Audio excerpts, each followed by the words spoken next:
السلام عليكم ورحمة الله. هتكلم عن عيون الناس. عيون الناس، زوجين مؤهلات عليا وموظفين وظيفة عالية كويسين، وأهليهم نفس الكلام. المهم إن عيون الناس مسبتهمش في حالهم، عاملين فرح ومولد وفيلا ومش عارفة ايه وايه، ما بطلوش عليها قر. دي اتجوزت واحد معرفش ايه، واتجوزت عنده ايه وايه وايه وايه. وكمان الحرق دمهم اكتر ان العريس خدها وحجوا، يعني بدل ما يعملوا شهر عسل راحوا حجوا بيت الله الحرام، عقبال كله مشتاق اللهم امين. المهم في فترة جوازهم، في اول جوازهم حصل حمل، وبعد ما جم من الحج بفترة كده بسيطة العيون اشتغلت والقرة اشتغل عليهم. البنت برضو راحت له عند امها، ما رجعتش، كانت لسه حامل واتولدت عند امها، والراجل رايح جاي ترجاها انها ترجع، ابدا مش ابدا. وبعدين فيما بعد رجعت، وبعدين حملت وبعدين راحت عند اهلها وولدت عند اهلها، ومصممة بقى المرة دي انها لازم تتطلق. فلما قال لها خلاص انا هتجوز، يعني بقالك مدة طويلة كده عند اهلك وانت مصممة انك ما ترجعيش، قالت له خلاص اتجوز. راح مطلقها واتجوز. وبعد ما اتجوز احلاو، طب ما هو كان في ايدك. لا حول ولا قوة الا بالله. ما احنا ما نعرفش قيمة الحاجة اللي في ايدينا الا ما نخسرها.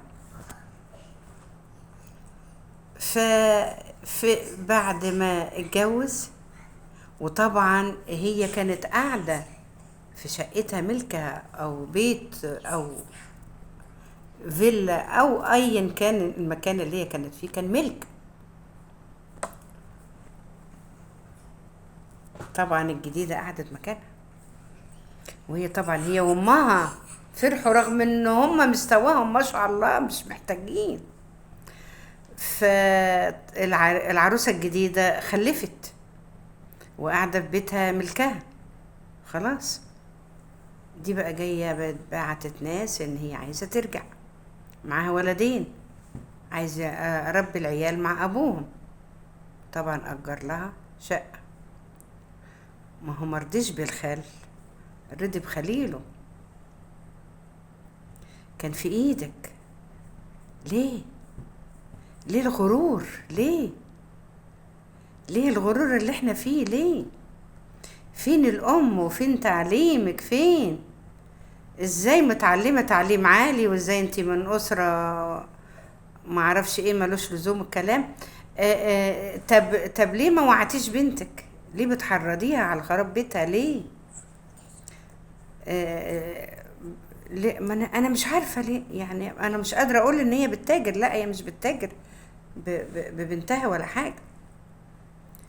هي حب سيطره بس، من الام حب سيطره، ما كانتش بتتاجر ببنتها. هم مش ما كانوش محتاجين اصلا حاجه. ولكن البعد عن ربنا للاسف، البعد عن ربنا ملوش علاقه بالمؤهلات، لا لا لا لا. البعد عن ربنا دي علاقه العبد بربه.